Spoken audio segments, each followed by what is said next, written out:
This is Farouk Baki, and we are here at ISNA 2015 in Chicago, Illinois, where the theme of this conference is Stories of Resilience, Strengthening the American Muslim Narrative. There are stories of strength, there are stories of prosperity, and there are stories of resilience here. People overcoming hardship, overcoming Islamophobia, overcoming racism, overcoming the loss of loved ones.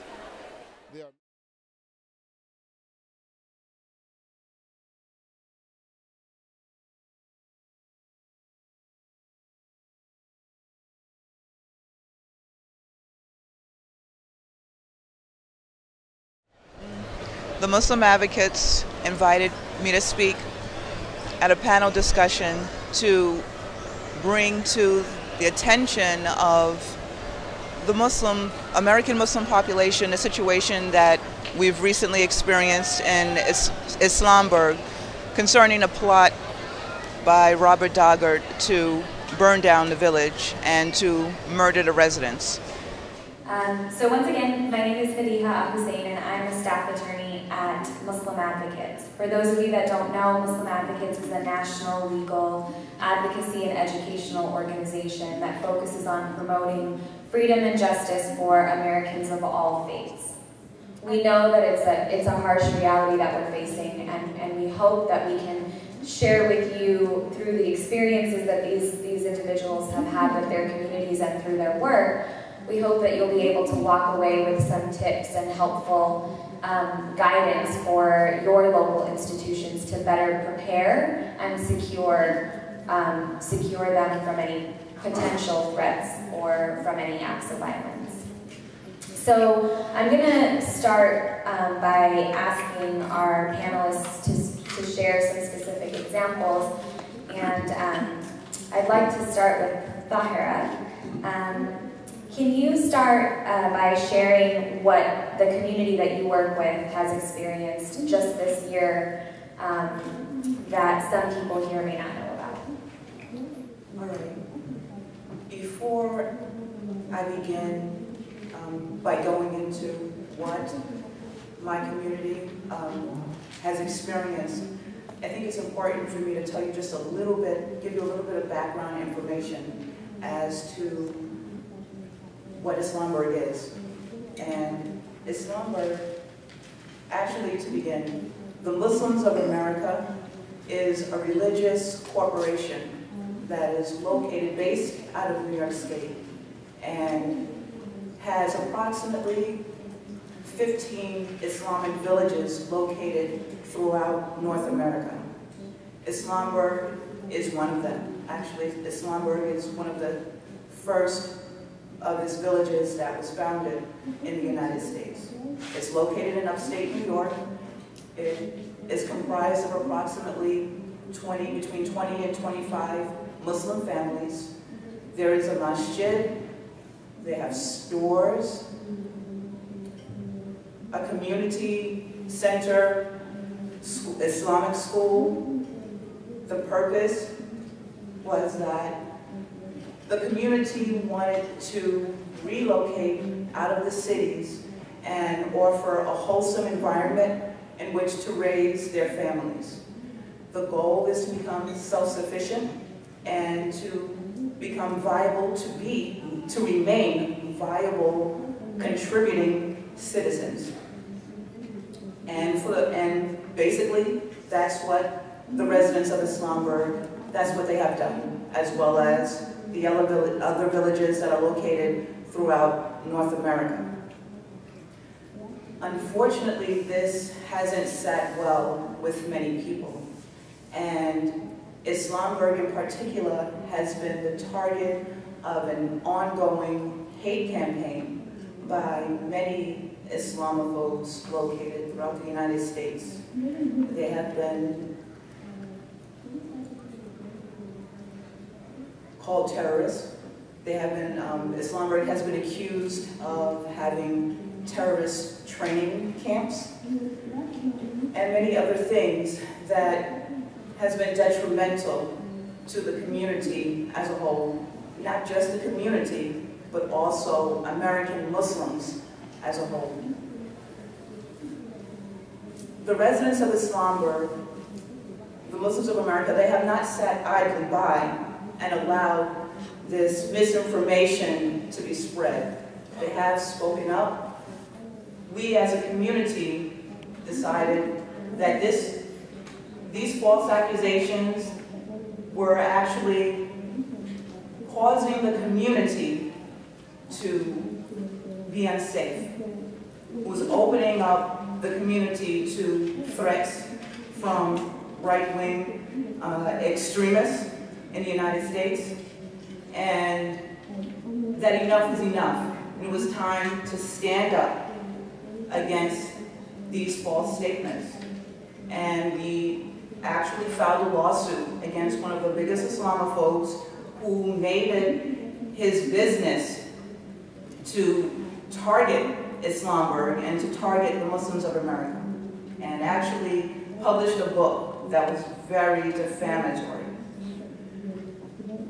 The reason why this had to happen was because, as I stated previously, Muslims, their lives were being put in danger, and it has to come to a stop.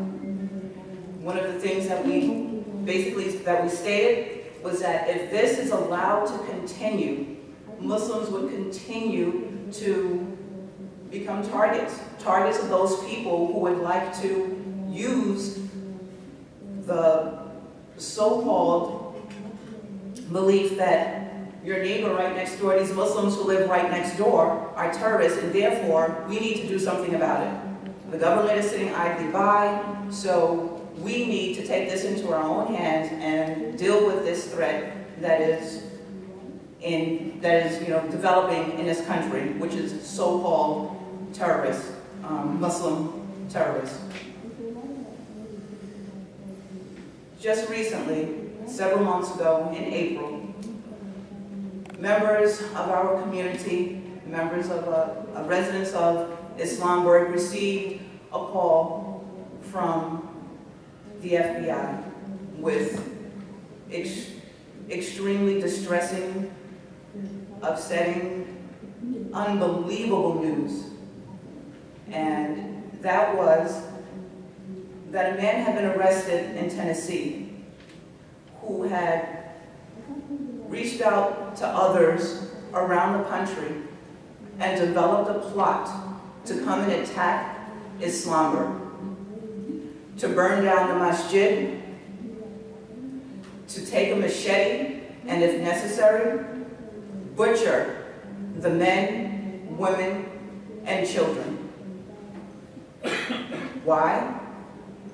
His belief that the residents of Islamburg were terrorists and that the government was doing nothing about it.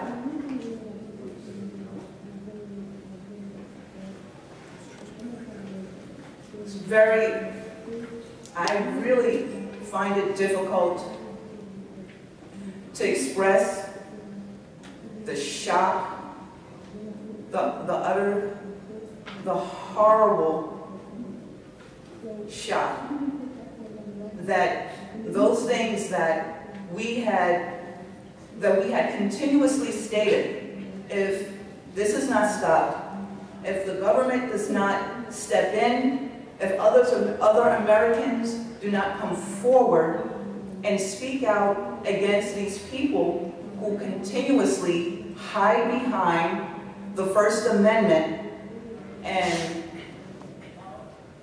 spout lies, falsehoods, those things, false accusations, those things that put lives in danger. If this is not stopped, then there's the possibility that a horrendous tragedy may occur. And to now see that all of what we had said was actually almost occurred, it's very disturbing, very disturbing. And for the past several months, this is what Islamburg has been faced with, what they're currently dealing with, and that's not the only thing. I can go on. We had the foil plot. This man from Tennessee, actually wasn't even from New York, from Tennessee, who had made contact with individuals in South Carolina, Texas, and as the case progresses, he's actually currently home on house arrest. His trial was scheduled to take place September 21st.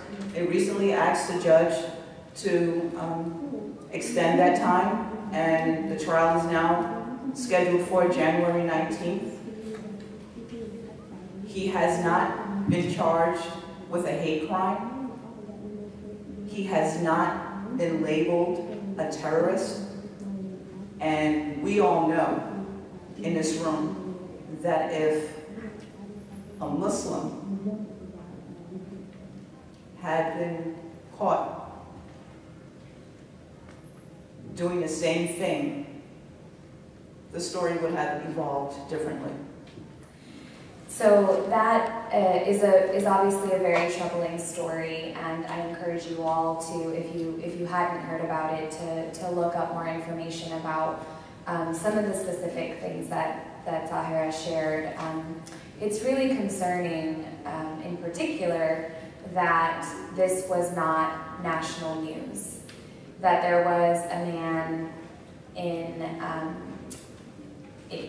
the process of planning an attack, a brutal attack on an entire community, and most people didn't know about it. And that brings me to my question for Rebecca. From the perspective of an organization that watched, sort of like a media watchdog organization, why do you think this wasn't national news? And what does that say about the way the media is covering issues that relate to the American Muslim community? A fantastic question that we at Media Matters constantly ask ourselves. The media silence around this violent plot was certainly a window into how media, national media in general, cover threats and violence against the American Muslim community, there's no doubt. And it's particularly surprising given how much the media loves to cover Donald Trump and his racist rhetoric and the whole shebang, essentially using his racism to drive ratings, but don't get me started there. It goes without saying, and as was mentioned just a few minutes ago, that if Doggart had been a Muslim and had been targeting non-Muslim communities, I can say with 100% certainty that there would have been wall-to-wall coverage. Fox News would have cut into its already daily coverage of demonizing Muslims to do a special report demonizing the community even more. Not to exclusively focus on Fox News here, but they were completely silent after Doggart pled guilty. Which wasn't surprising for them, obviously, given that they always downplay threats to Muslims and violence against Muslims, and engaged in what I would call kind of a strategic denial that there are non-Muslims who perpetrate violence against others. When the Department of Homeland Security released a report on right-wing terror earlier this year, I'm trying to remember which month it was, right-wing media were like, oh, come on. Name me one instance of right-wing terror against another group since in the last 7 years. I mean, completely brushing aside the findings of this report from the Department of Homeland Security. In the case of the South Carolina shooting, you had hosts asking, why are we even calling this a racist hate crime, while other network hosts were reluctant to even call this an act of terrorism, beyond Fox News, beyond just calling it a hate crime. For Fox here, this is not just, to kind of get to your question about the why, this is not just about ratings for Fox. This is also about the politics they're trying to shape, right? Finding every opportunity they can to illustrate and pinpoint a villain, pinpoint an enemy, whether that's on matters of homeland security or domestic policy in general. Islam has always been a target, especially from the likes of Sean Hannity and the other usual suspects who have called the town a terrorist training ground and whole 9 yards. For other networks, when they have covered violence against American Muslims, they still fail to name what that violence is. whether that's terrorism or hate crime. The shooting of the 3 students in North Carolina was a sobering window into this. Networks took a very, very long time to even ask the question, was this a hate crime? It took families in North Carolina, it took Muslim advocates, it took other national advocates to catapult this into the national conversation, for them to even entertain that question. Taking a step back, we could talk for hours about what motivates media to cover something or not cover something. But the truth is, we can't wait for the media to talk about the ongoing pervasive threat that American Muslims face every single day. There's a lot our communities can do to aggressively tell that story and empower leaders, allies, and even media figures to do the same, and use every platform possible at our disposal to do so. And we have to make a moment of a situation like Doggart. It's more than a situation. This man is not threatening the community in a vacuum. He is emblematic of the larger systemic threat that American Muslims face daily. And we should not be shy about engaging local and national media to tell that story in the most visceral way possible.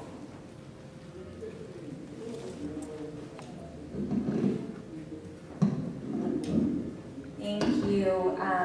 We're going to get into some specifics. Rebecca will have some tips and suggestions when we get a little bit further along. But so we know that this can happen. It does happen. It happened to the community in Islamberg. It's happening in other communities.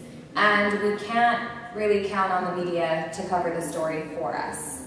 So what are some of the things that we can do? Like Islamberg, there's a little town in Tennessee called Murfreesboro that many of you may know. The town has sort of become a popular name in American Muslim families and households because of the attention that they did get. From vandalism and mosque opposition to anti-Sharia legislation and extremely powerful hate groups housing their sort of headquarters in Tennessee. The Muslims in the Muslim community in Middle Tennessee has basically seen it all.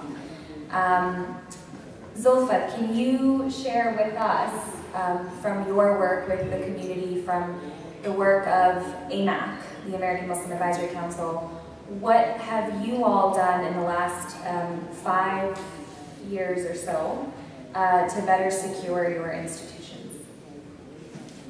Assalamu alaikum. The American Muslim Advisory Council believes that one of the things that we've got to do is to empower the Muslim community itself. I want to make sure that we position our leaders to be able to tell our stories, as well as to be able to be the lead in whatever it is that we want to do. I want to apologize to Sister Tahirah and everybody from Islamabad, because Doggart is from Tennessee. It's not bad that everything happens in Tennessee with everybody harassing us, and then for somebody in Tennessee to go out and harass someone, I think we've taken it to another level. But like she said, all of you know about Murfreesboro. There's a whole lot more than that. We've had a mosque burned down in Tennessee. We've had our mosque, 2 or 3 mosques vandalized. There was a case of someone actually defecating the Quran. We have sheriffs now saying things. There's actually, as of last week, a sheriff that said that Islam is a communist, or communism with a god. So we've seen it all, and when Kane wanted to start his presidential campaign, he actually started in Tennessee, bashing Islam. So we've seen all of them, and so we realized that there's a lot that we need to do. Part of it is physical security. We have to keep our mosques secure. There is a report that came out in May 2015 by the FBI that actually says that there is a lot of threats coming from white militia against Muslims and mosques. Our community are not aware of all of this. Sometimes I think we're sleeping. We think that if we just bury our heads, it will go away. I wish it did, but it wouldn't. There's a saying of the Prophet ﷺ that you tie your camel and then you ask Allah subhanahu wa ta'ala to watch it for you. And so that's what we're saying. We have tawakkul, we have faith in Allah, we believe, and then we'll keep our facilities secure. Other than physical security, I'll talk more about that, but the other things that we're doing is education. We have been educating the larger community about who are Muslims, for people to get to know us. It's a large group of people. There are a lot of good people in Tennessee, by the way. A large group of people just don't know. And so we go out, and instead of having them have these so-called experts come and talk about Islam, everybody got a degree now on Islam, and everybody's making money off of it. So we want our people on the front of the camera actually telling our stories. And in addition to educating the larger community, we also educate the Muslim community itself. What are your rights? We brought Muslim advocates to tell them about governance. What are the things that you cannot do on your board that will get you in trouble with the IRS? Because somebody can attack you, not just by bombing you, but by also going after your wealth. There's a lot of laws in Tennessee that actually can go after your asset if you are deemed as supporting a terrorist. So what does that mean? And how do you make sure that your masjid does not fall in that? Those are some of the things that we do. The second thing that we also do is in building relationship. We've actually equipped our mosque leaders to have a lot of relationship with themselves, for our masajid to be working together. We also encourage our leaders to work with the larger community. We have a relationship with the police department. And then on physical security, there's a couple of things that we've done that I think that you all should take back with you. We have done what is called an active shooter training at most of our masajid.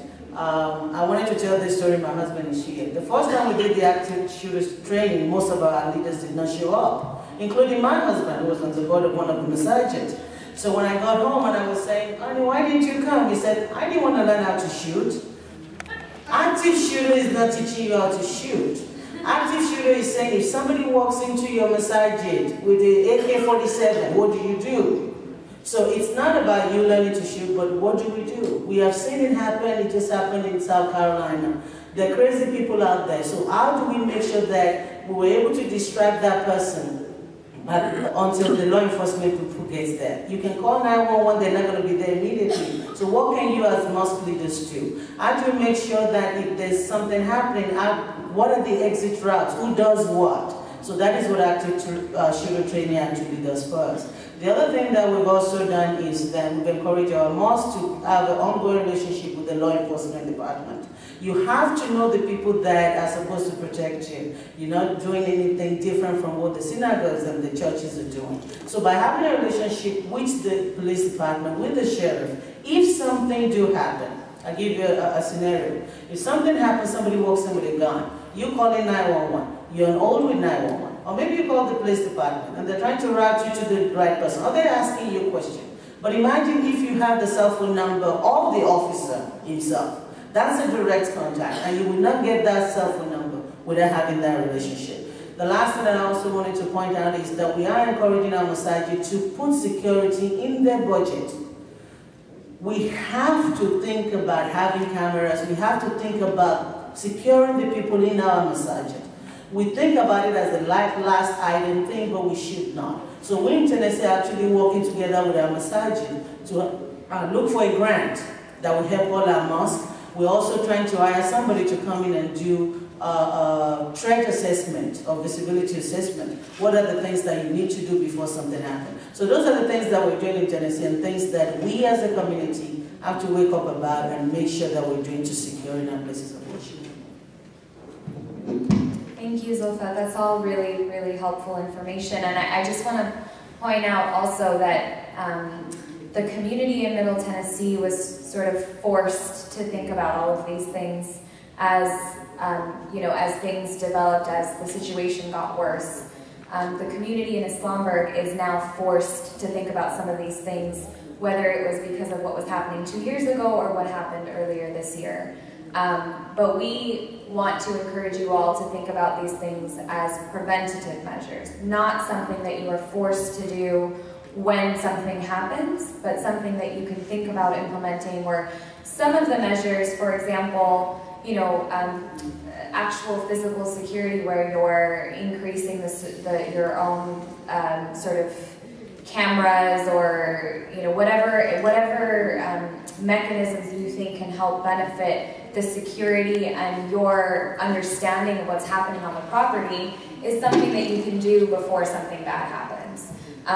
Building a relationship, developing a relationship with your local law enforcement in the event that something happens is something that you can do now. And so those are some really, really good tips. I also wanted to invite all of you to visit Muslim Advocate's website at www.muslimadvocates.org. We actually, as part of our nonprofit and charity toolkit on our website, we have resources on mosque and institutional security, including, among other things, information on how to develop an emergency plan. So that could be, for example, when someone with a weapon comes to the property, or some other issues that might arise, which will require you to have an emergency plan and action. And that's something that you can share with all of the leadership at the mosque or at the institution, as well as the entire congregation, if you believe that that's something that would benefit the congregation. And we also have some information about a federal grant program that in certain eligible cities can actually help with funding to secure institutions. So some of the things that relate to cameras or other types of security measures that you can take there. The federal government has identified certain cities and states in the country that would allow, where institutions like a mosque or an Islamic school would be eligible for this type of funding. And there's information on our website about that as well, so I encourage you all to take a look at those resources. Turning back to some of the things that we want you all to think about as a preventative, sort of as preventative steps that you can take. Tahirah, now that your community, thankfully the plot was foiled. We know that. We're very fortunate that law enforcement was monitoring the situation, was monitoring the activity of Robert Doggart, and they were able to intervene before something really, really horrible happened. Now that your community, the leadership in the community has had some time pass, and that as the case continues to develop, what types of protections and security measures do you think that your community could have benefited from had you been able to proactively implement them, you know, not being forced to after the fact?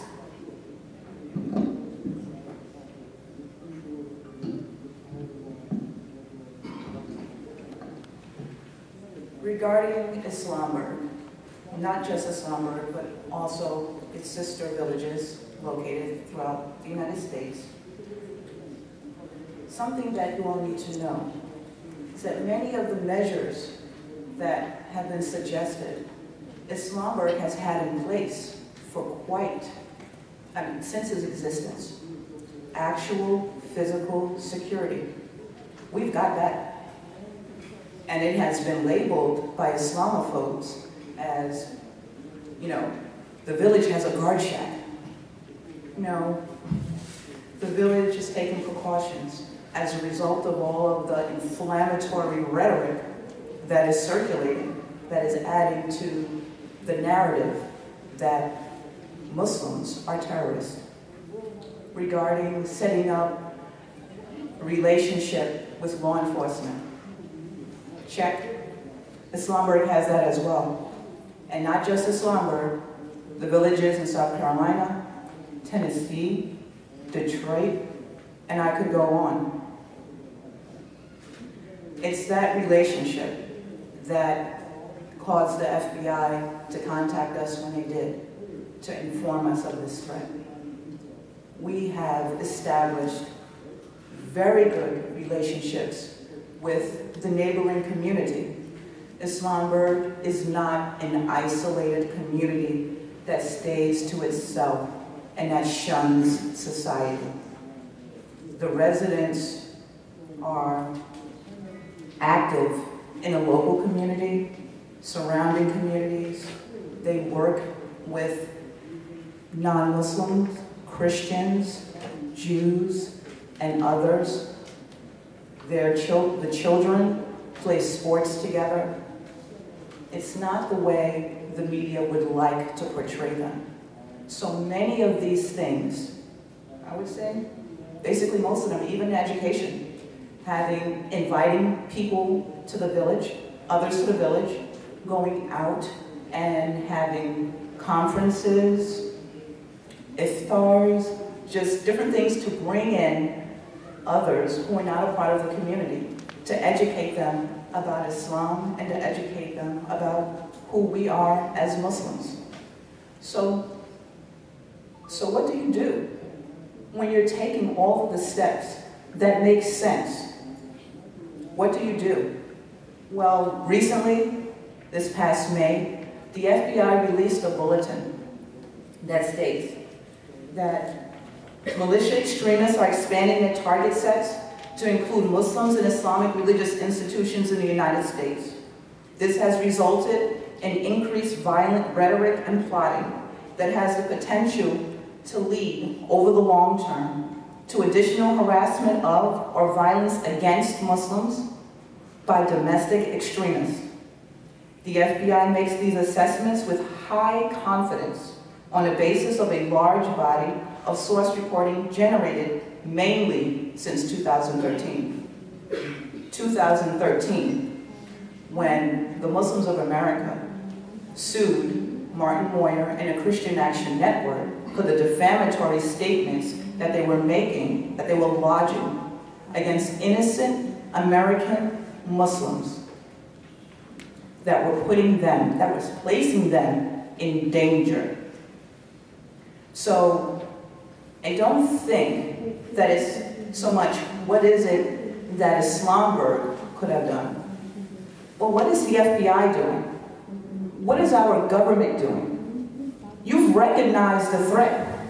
You've published the bulletin and distributed it to multiple law enforcement agencies. So what are you going to do to protect innocent American citizens? We've taken all of the right steps. So what I think needs to happen is that Muslims as a whole, Muslims throughout the United States and even beyond, really need to come together to stand up and speak up against this growing trend, this growing threat, because it's not just Islamberg. We've gotten that too, where other Muslim groups have been wary of associating themselves with the residents of Islamberg as a result of all of the negative attention and as a result of the fear that many Muslims have experienced particularly since 9/11, because nobody wants to be labeled a terrorist. Nobody wants to be dragged off the street and put in jail and held indefinitely because they happen to walk past a store that sells guns or something like that. Nobody wants that to happen. So as a result, I think that has stifled many people in terms of speaking out against the injustices that we as American Muslims have been experiencing for quite some time. So yes, I'm not negating the fact that we should establish security measures, that it's important to reach out and build that relationship with law enforcement and to educate the community about Muslims and about Islam.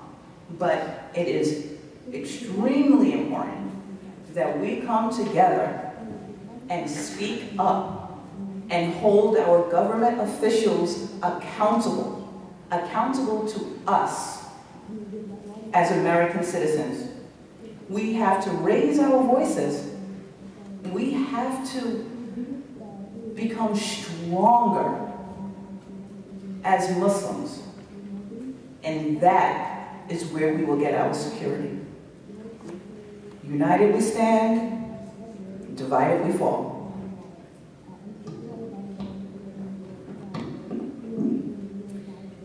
Thank you. You raise a really, really important point about accountability. There's accountability for public officials, accountability for our government. I think we can all talk to you about various examples of what we've done through our work in our organizations and institutions to hold people accountable. Muslim Advocates works with folks in Tennessee. We've had a relationship with Tahirah and her colleagues, and we believe in accountability. And for example, when Tahirah was explaining the story, she told you that there was no hate crime component to the charges. And as a legal organization where we're constantly hearing from people all over the country about potential hate crimes or instances of violence where individuals are being attacked and killed, it was imperative for us to understand why that was happening. And there are some legal nuances to, an approach taken by the federal government in this case or in another case, but it's still important that we figure out why. Hate crime charges are really, really critical for the American Muslim community because it sends a really strong message that our country, our highest levels of the federal government and law enforcement will not tolerate violence towards our community or communities of faith, religious minority communities, and communities all over the country. So I think accountability is really important. And one major component of that is media accountability. The way in which these stories are covered are critical to shaping the response that the federal government may or may not have. And so whether, the way we see it is sort of a multifaceted approach where you encourage the community to hold law enforcement and public officials accountable from the local level, or if it involves a national issue, then at the national level as well. But we need to be able to leverage the media in a way that can support our efforts to hold the public officials and law enforcement accountable. So I'm going to ask Rebecca, when communities are attacked or threatened, as I said, this component of media coverage is really important in the response strategy. What are things that you could recommend as being helpful for communities to consider as they develop a potential response, whether it's securing interviews or whatever it is that they're thinking about doing, particularly in the aftermath of an attack? What are some things that are helpful to consider? It's important to map out that lay of the land, the good guys and the bad guys, and then the folks and the reporters, or straight news reporters who may or may not have covered the crisis that your mosque has faced on a given day. After you have this lay of the land, meet with editorial boards. Don't be shy to do so.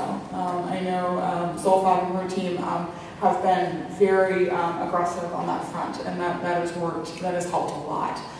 Build relationships with the good guys in the media. Get yourselves on their radar so that when something does happen, they know who to go to. And this lay of the land and building those relationships is a very important way of getting out in front of problematic media coverage. You don't want to be merely reactive. You want to have those relationships in place long before them. So never too early to start mapping that out. Second consideration is who are your point people to talk to reporters when something happens. Do you have a local organization who handles that, a local council like in Tennessee, or is it just your team? Really important to have those conversations. If it's just your team, make sure you have a lead on handling media requests, plain and simple. Owning writing press releases, monitoring social media threads. Having that team in place is absolutely critical because you don't want to be in a position where you have to scramble to get all of your resources in place when crisis happens. So obviously, I say that knowing full well that we never know when crisis happens, right? But having just those basic pointers at our fingertips and having that team and infrastructure in place is very helpful. The last thing I'll mention, and not to be exhaustive here, and something that's all thought to point to, do you have a coalition of allies beyond your own community who will be there at your side when something happens, and even before that? Our communities, as was mentioned before, are stronger with the broadest coalitions possible, right? And media, especially, take notice of that. Having strong coalitions of law enforcement, the ACLU, civil rights organizations, in addition to your own mosque, charities, interfaith coalitions, you name it. Having them by your side makes you even stronger. So that's something else that's worth considering right now. We'll take the gentleman here. Oh, yes.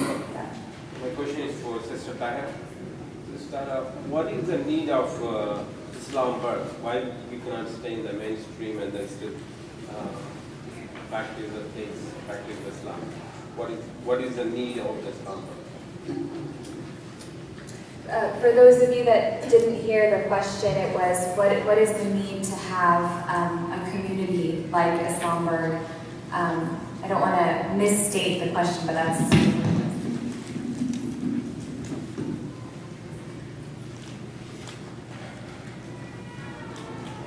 Why not? Why not? This is America, where everyone has the right to live in a peaceful environment, to be amongst friends, family, and practice their religion. That's what Islamabad is. A group of Muslims who have come together and wish to exist in a peaceful, wholesome environment, a nice rural area where you can raise chickens, have cows, run around freely. It's a little piece of utopia in the United States.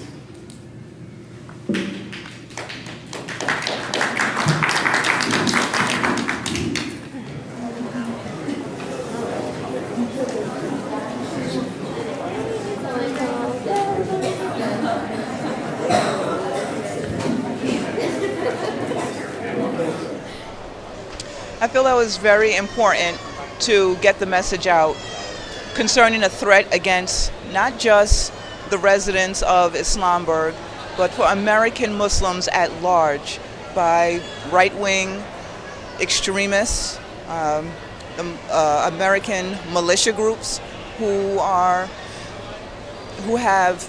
attacking Islam and who have a plot to cause a clash between Muslims and Christians in the United States.